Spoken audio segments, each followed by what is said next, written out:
সন্ধ্যা বউঠান করে তার কাছে পড়ে আছে। এক কাজ করি, তার থেকে আমি বরং আপনাদের একটা পরামর্শ দিয়ে আপনারা শুনুন।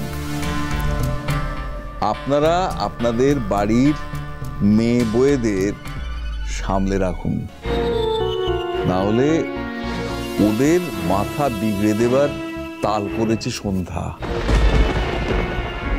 মোট কথা, বাড়ির মেয়েদের পড়াশুনো করতে দেওয়া যাবে না। পড়াশুনো করলে ওরা আপনাদের কথা শুনবে না। বাড়ি ঘরদোর ছেড়ে ওরা বাইরে টোটো করে ঘুরে বেড়াবে, আপনাদের হাতের বাইরে বেরিয়ে যাবে। এখন না হয় মারধর দিয়ে বউদের কন্ট্রোলে রাখছেন আপনারা, তখন বউয়েরাই আপনাদের মারধর দিয়ে কন্ট্রোলে রেখে দেবে।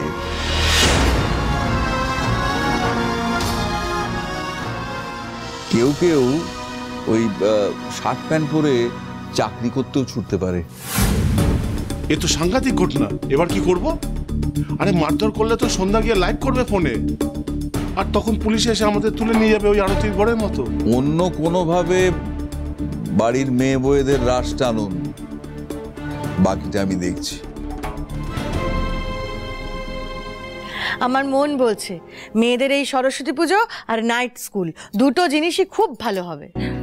সত্যি সন্ধ্যা, আমাদের গ্রামের মেয়েদের জন্য তুমি কত কিছু ভাবছো। আমার আশীর্বাদ তোমার সঙ্গে রইল, জয়ী হও মা। মাঠান, ওই শুধু আশীর্বাদ দিলে কিন্তু হবে না। দেখুন, পড়ার লোক তো জোগাড় হয়ে গেছে, কিন্তু পড়াবার লোক সেও হয়ে যাবে না। সেও হয়ে যাবে বললে তো হবে না। আমি কিছু জানি না মাঠান, আপনাকে কিন্তু ওই নাইটি স্কুলে পড়াতে হবে, ব্যাস। হ্যাঁ, আমি? হ্যাঁ আপনি। আচ্ছা আপনি নন কেন? আপনি তো কত লেখাপড়া জানা মানুষ, আপনি পড়াবেন। আমি কিছু জানি না মাঠান, নাইটি স্কুলে কিন্তু আপনাকে পড়াতে হবে, এই আমি বলে রাখলাম। কিন্তু মা, আমি তো কোনোদিন আগে পড়াইনি। তাতে কি হয়েছে?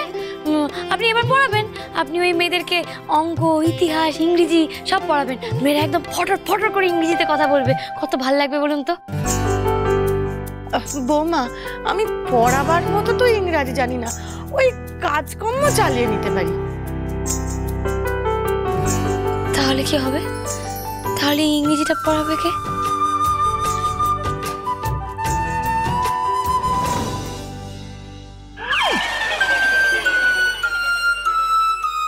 না, ওনাকে টানলে হবে না।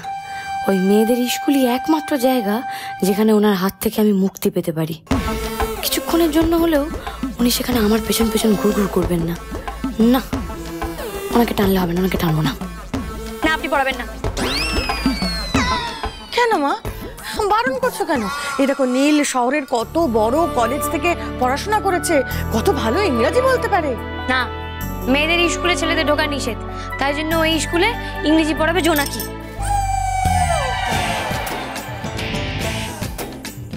আমি টিচার হবো দিদি? হবে তো, তুমি টিচার হবে, সবাইকে ইংরেজি পড়াবে। হ্যাঁ, তাহলে নাইটি স্কুলে সব ব্যবস্থা হয়ে গেল।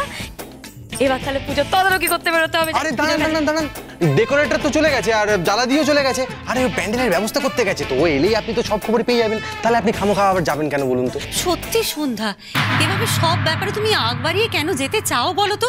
এসব কি বাড়ির বউদের কাজ? হ্যাঁ হ্যাঁ, পুজো তো মেয়ে বউদেরই। আর আমি যখন পুজোর দায়িত্ব একবার নিয়ে নিয়েছি, তখন তো আমি বাইরে বেরোবই। আরে বাবা, মাঠে বাঁশ পড়লো কিনা দেখতে যাবো না? মোট কথা, আমি নিজের হাতে পুজোর সব কাজ সামলাবো। কোনো রকম কোনো গন্ডগোল পুজোতে হতে দেওয়া চলবে না। আর এই যে ভণ্ডবাবু, আপনি খুব ভালো করে জানেন, আপনি যাই বলুন না কেন, আমি আপনার কোনো কথা শুনবো না। আচ্ছা ঠিক আছে, তাহলে আমাকে 10টা মিনিট সময় দিন। না, 5টা মিনিট। এই 5 মিনিটের মধ্যে আপনি যা করার করুন। ঠিক আছে।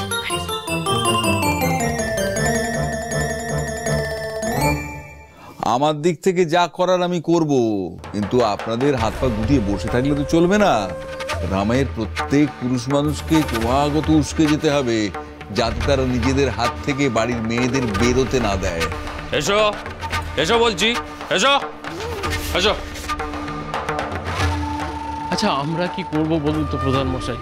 সন্ধ্যা বউঠান আর মাঠান দুজনে মিলে বললেন বলেই তো আমরা ওই রাসের মাঠে বাঁশ ফেলতে যাচ্ছিলাম গাড়ি নিয়ে। তো মাঝ রাস্তায় রিন্টু বাবুরা গাড়ি আটকে দিল, টেনে নিয়ে এলো এখানে। আমিও তো ওদের কথা অনুযায়ী ঠাকুরের বায়না নিয়েছি।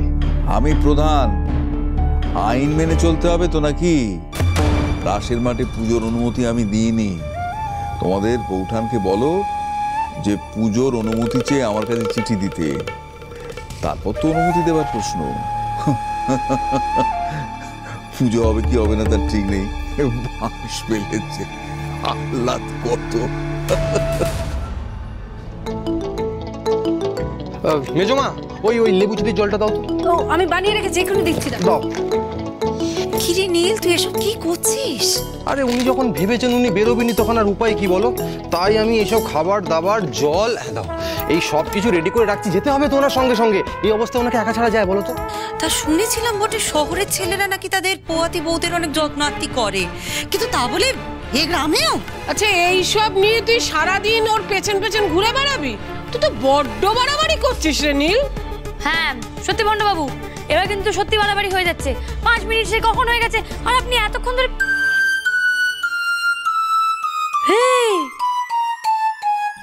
এটা কি? ও অত আপনাকে এখন বুঝতে হবে না, আমাদেরকে এখন রওনা দিতে হবে। চলুন তো, এখন একদম সময় নষ্ট করা যাবে।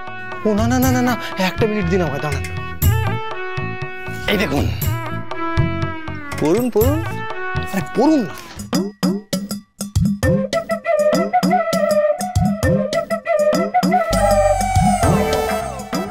এই তো ব্যাস, আপনিও রেডি আমিও রেডি, চলুন এখন আমরা বেরোবো, চলুন। কি সব রেডি? হ্যাঁ আচ্ছা মাঠান, বলছি ওই কেউ ভালো কিছু করলে ইংরেজিতে ওটা কি বলে? কেন, কে আবার কি ভালো করলো? আপনি বলুন না।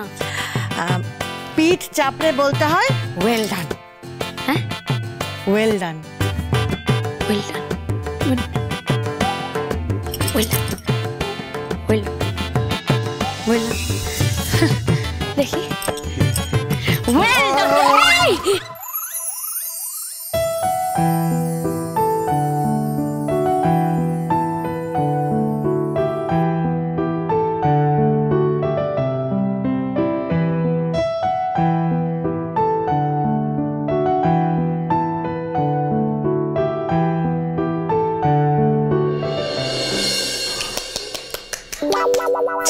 ছি ছি ছি ছি ছি ছি, লজ্জা শরমের কোনো বালাই নেই গো। উঠুন উঠুন। এই নাকি আপনি আমার সঙ্গে যাচ্ছিলেন আমাকে সামলাতে? হ্যাঁ, আপনাকে কে সামলায় তার নেই ঠিক। এই যদি আমি আপনাকে না ধরতাম কি হতো? ভেঙে তো মানে পড়ে তো কোমরটা ভাঙতো। ওই আচমকা এসে পিঠে চাপড় মারলে তো পড়েই যেতাম, এই সামলে নিলাম আর কি। আচ্ছা ঠিক আছে ঠিক আছে, এবার আমি মাঠে যাবো, এইসব ব্যাগটা কিছু নেওয়া যাবে না। আচ্ছা কমসে কম এই ছাতাটা নিয়ে যেতে পারি তো? আচ্ছা রোদ লাগলে কিন্তু বেবির কষ্ট হতে পারে। আচ্ছা ঠিক আছে, ছাতা নিয়ে চলুন। ওই বাবা, দিদি সানগ্লাসটা বাইরে গিয়ে পড়ো, এখানে তো রোদ নেই, অন্ধকার দেখবে, এখন খুলে ফেলো। না কবি নেই, ये शाम के लाश हम कभी नहीं छोड़ेंगे। मुझे देखिए আস্তে দেখে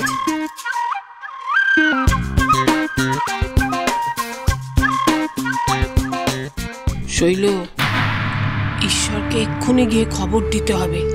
সন্ধ্যা মাঠে গেছে প্যান্ডেলের বাঁশ পড়েছে কিনা দেখতে।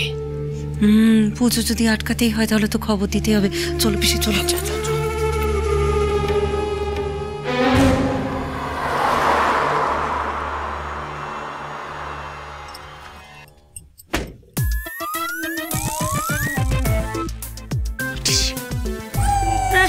আরে কি ব্যাপার? হ্যাঁ সব ভালো? ভালো তো আছি শোনো? আমরা, ভালো হ্যাঁ ভালো। আরে ওইদিকে যে কি ভালো তো? ঠিক তো ভালো? ভালো।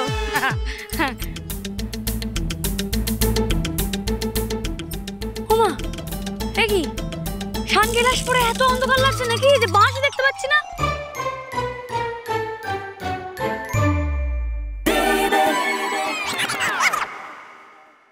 শ্রী চরণেশু প্রভু আমাকে এই মাঠে সরস্বতী পুজো করবার অনুমতি দিয়ে বাধিত করুন। এত করে যখন বলছো সন্ধ্যা, তখন আমার অনুমতি তো দিতেই হবে। দাও চিঠিটা দাও, সই করে দিই। মা ওদিকে চলে গেল কেন? তোমার মনস্কামনা পূর্ণ হোক মা।